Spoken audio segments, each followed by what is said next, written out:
अब किसानों की जिंदगी के कठिन रास्ते से हम आगे बढ़ते हैं और फुटपाथ की बात करते हैं। हमारे देश के बड़े बड़े शहरों में लोग फुटपाथ को अपनी जागीर समझते हैं और उसका मनचाहा इस्तेमाल करते हैं, फिर चाहे इसके लिए उन्हें कोई भी नियम और कोई भी कानून तोड़ना पड़े। और ये दूषित सोच ही हमारे अगले डीएनए टेस्ट का केंद्र बिंदु है। डीएनए में अब हम भारत के शहरों की फुटपाथ वाली समस्या का गहरा डीएनए टेस्ट करेंगे। ये हमारे देश के शहरों की ऐसी समस्या है जिससे सड़क पर चलने वाला हर व्यक्ति संघर्ष कर रहा है। सड़कों के किनारे बने फुटपाथ पैदल चलने वाले यात्रियों के लिए बने होते हैं, लेकिन विडंबना यह है कि पैदल यात्री तो सड़क पर चलने पर अब मजबूर हो गए हैं, जबकि फुटपाथ पर बाइक्स और स्कूटर्स बिना किसी शर्म और लिहाज के दौड़ रहे हैं।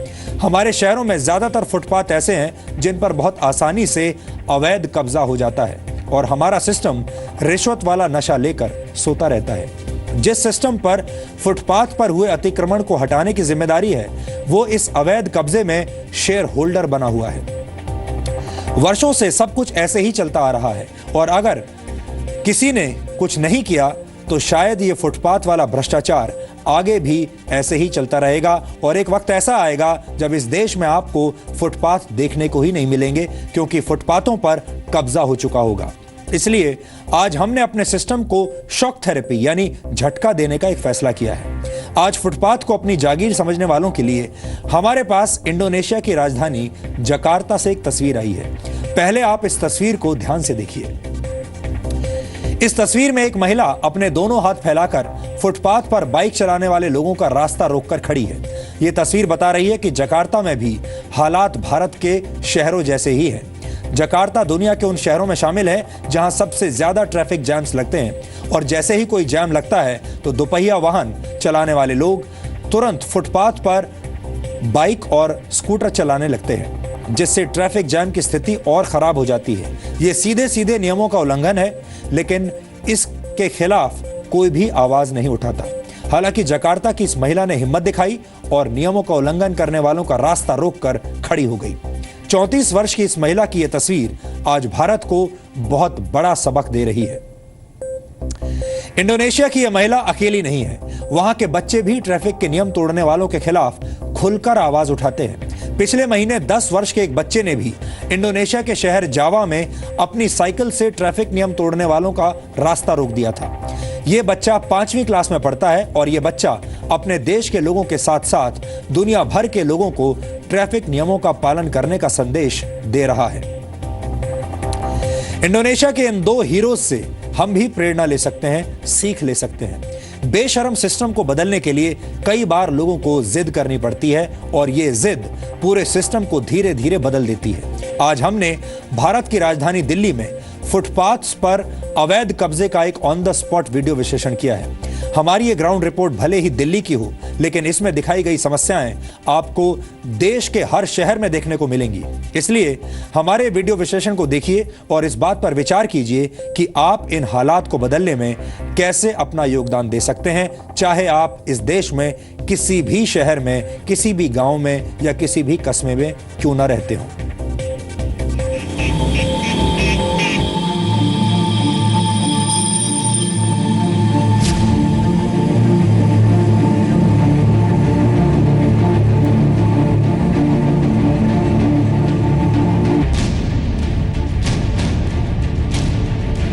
फुटपाथ आपके लिए है? नहीं हमारे लिए। तो फिर क्यों जा रहे हो? जाम लगा हुआ इसलिए जा रहे हैं। वहाँ जगह नहीं है इसलिए। एक दिन की हाजिरी कट जाएगी, प्राइवेट नौकरी वाला क्या करेगा।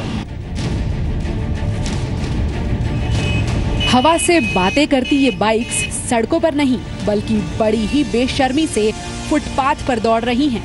फुटपाथ बेशक पैदल चलने वालों के लिए बने हों, लेकिन ऐसे हालात में फुटपाथ पर पैदल चलना अपनी मौत को न्योता देने जैसा है।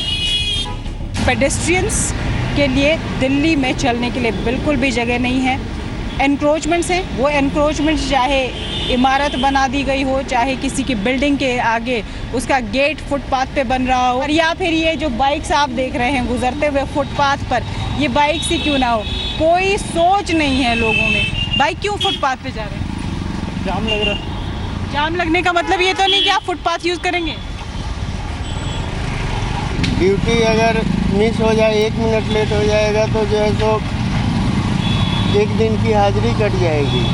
प्राइवेट नौकरी वाला क्या करेगा? जाम बहुत ज़्यादा था, इस वजह से आना पड़ता है, हमें तो जल्दी पहुंचना होता है। काश यहाँ भी किसी ने ऐसी हिम्मत दिखाई होती तो तस्वीर कुछ और होती। इंडोनेशिया की ये तस्वीरें आज इस देश को बहुत बड़ा सबक दे रही हैं और इन तस्वीरों के ये हीरो दुनिया भर को ट्रैफिक नियमों का पालन करने का संदेश दे रहे हैं। समस्या ये है कि देश में लोग फुटपाथ को न सिर्फ अपनी जागीर समझते हैं बल्कि धड़ल्ले से तमाम नियम कायदों को भी तोड़ देते हैं।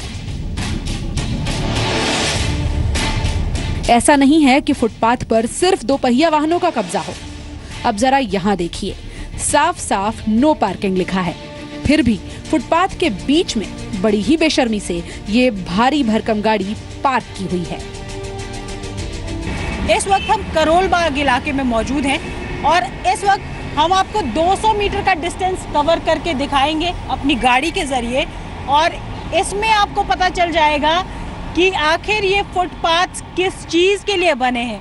आइए चलते हैं, देखेंगे कितने लोग इस पर चल रहे हैं और कितने दूसरे काम हो रहे हैं। हमने शुरुआत की है इस जगह से, अगर बाहर देखेंगे तो पहली गाड़ी आपको यहाँ पर पार्क्ड नज़र आएगी, यहाँ पर 2 बाइक्स पार्क्ड नज़र आएंगी और कोई भी व्यक्ति फुटपाथ पर चलता नज़र नहीं आएगा। यहाँ पर कंस्ट्रक्शन हो रही है, लेकिन कंस्ट्रक्शन के लिए जो एरिया इस्तेमाल किया जा रहा है, जो उन्हें अपना मटेरियल रखना है, कच्चा माल जो रखना है, रोड़ी है, ईंटें हैं, रेत है, वो सब फुटपाथ पर रखी गई हैं और चलने के लिए लोगों के लिए जगह नहीं है। मजबूरन आप देखिए लोग सड़क पर चल रहे हैं। मैम एक मिनट, आप सड़क पे क्यों चल रहे हो? आइए। पटरी की जगह ही नहीं है। जगह क्यों नहीं होती, क्या होता है वहाँ? पटरी चौड़ी कर दी लेकिन दुकानदारों ने कब्जा किया हुआ है। अच्छा। कुछ पार्किंग। यहाँ आप देखेंगे ये खराब गाड़ी है, पता नहीं कितने समय से खराब है, इसे यहाँ पर रखा गया है। ये दिल्ली के सबसे व्यस्त इलाकों में से एक चांदनी चौक है। फुटपाथ पर दुकानदारों का कब्जा है और पैदल चलने वाले सड़क पर चलने पर मजबूर हैं। ऊपर से खतरा ये कि कब कौन पीछे से टक्कर मार जाए पता नहीं। पहले तो बड़ी बेशर्मी से दुकान का सामान फुटपाथ पर लगाया, लेकिन जब जवाब पूछा तो बत्ती गुल है।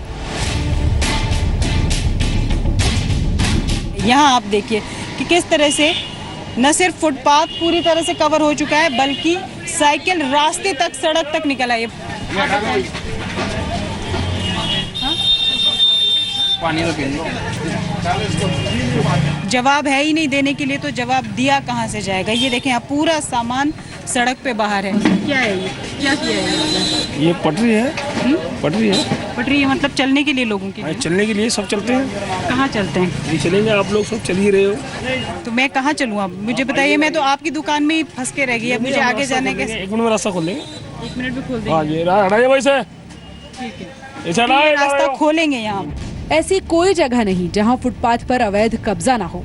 कहीं परमानेंट दुकानदारों ने कब्जा किया है तो कहीं रेहड़ी पटरी वाले अपनी अस्थायी दुकानें लगाए बैठे हैं। पैदल यात्री जाएं तो जाएं कहां? ये दुकान आप देखेंगे, यहाँ पर भी सर क्यों ये बाहर तक क्यों है? बाहर तक क्यों है सर? बाहर तक क्यों नहीं है, मतलब थोड़ा माल रखा हुआ बस, और क्या दिक्कत है? कोई ऐसी कोई परेशानी तो फिर लोग कहाँ चलेंगे? नहीं, लोग थोड़ा ऐसे ना कि ये दुकान ऐसे है, मतलब कि जब तक बाहर माल नहीं लगाए काम नहीं होता। जगह चाहिए तो वो पटरी वो अलग बनाई हुई है, बनाओ।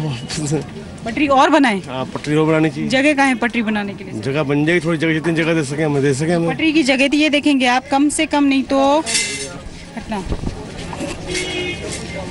ये फुटपाथ की जो चौड़ाई है कम से कम 8-10 फीट होनी चाहिए।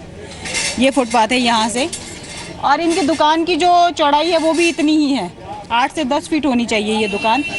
जितनी चौड़ी दुकान है उतना ही स्पेस और आगे 8-10 फीट फुटपाथ को कवर करके दुकान को डबल बड़ा कर दिया है। लेकिन लोग कहाँ चलेंगे?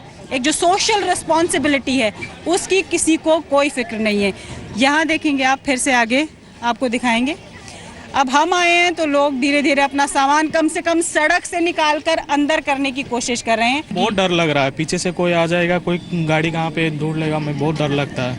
क्रॉस करने के टाइम भी बहुत डर लगता रहता है। ऑब्वियसली हमें वहाँ से जाना पड़ेगा और गाड़ी आ रही है, चांसेस हमारे एक्सीडेंट के बढ़ जाते हैं, वी एक्सपोज टू रिस्क। लेकिन हालात इन तस्वीरों से भी बदतर हैं। परेशानी सिर्फ ये नहीं है कि फुटपाथ पर कब्जा हुआ पड़ा है, बल्कि इस कब्जे की वजह से आम लोग फुटपाथ छोड़कर सड़कों पर चल रहे हैं और बेमौत मारे जा रहे हैं।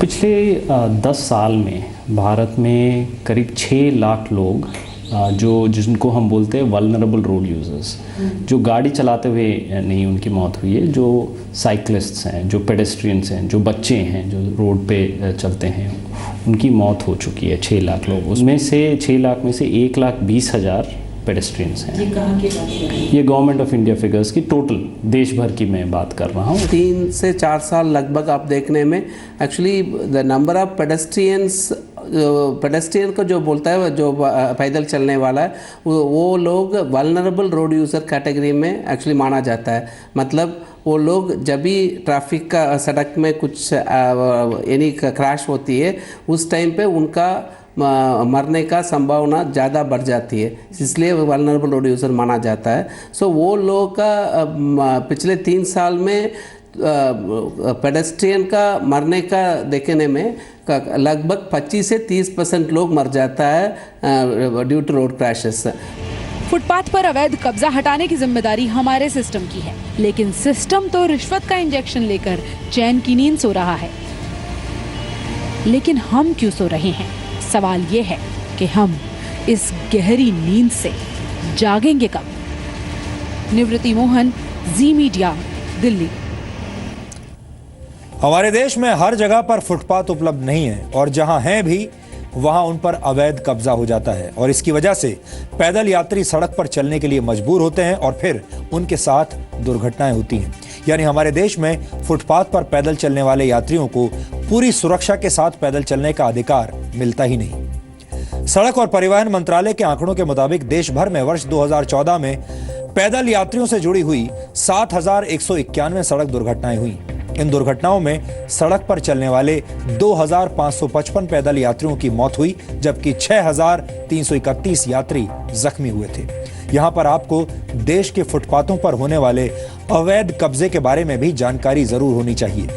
पूरे देश में फुटपाथ पर करीब 1 करोड़ वेंडर्स हर रोज कारोबार करते हैं। अकेले दिल्ली की सड़कों पर ही 3 से 4 लाख वेंडर्स मौजूद हैं। आप सब जानते हैं कि इन वेंडर्स को फुटपाथ पर दुकान लगाने की इजाजत के बदले में रिश्वत ली जाती है और यही रिश्वत फुटपाथ पर अवैध कब्जे की सबसे बड़ी वजह है। Indian council of social science research की एक स्टडी के मुताबिक सिर्फ मुंबई में ही अवैध वसूली का यह रैकेट करीब 1,000 करोड़ रुपए का है, जबकि दिल्ली में ऐसे वेंडर से हर वर्ष करीब 600 करोड़ रुपए रिश्वत के तौर पर वसूल किए जाते हैं। यानी कुछ लोग फुटपाथ को अपनी जागीर समझते हैं और उन लोगों पर हमारे भ्रष्ट सिस्टम की कृपा बरसती है। यहां हमारे पास आपके लिए एक थोड़ी सी एक्स्ट्रा नॉलेज भी है।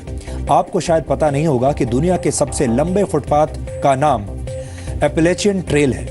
यह रास्ता करीब 3,380 किलोमीटर लंबा है और इस रास्ते पर किसी तरह का अतिक्रमण देखने को नहीं मिलता। इतना लंबा और खाली रास्ता अगर भारत में होता तो जमीन के सौदागरों और आम लोगों ने इसके ज्यादातर हिस्सों पर कब्जा कर लिया होता। हमें ऐसी दूषित सोच को बदलना होगा और ये काम सिर्फ सिस्टम के भरोसे नहीं छोड़ा जा सकता। हर नागरिक को अपने स्तर पर इसकी शुरुआत करनी होगी। आपको सिस्टम को बदलने की जिद करनी होगी और इसी जिद से हमारा सिस्टम बदलेगा।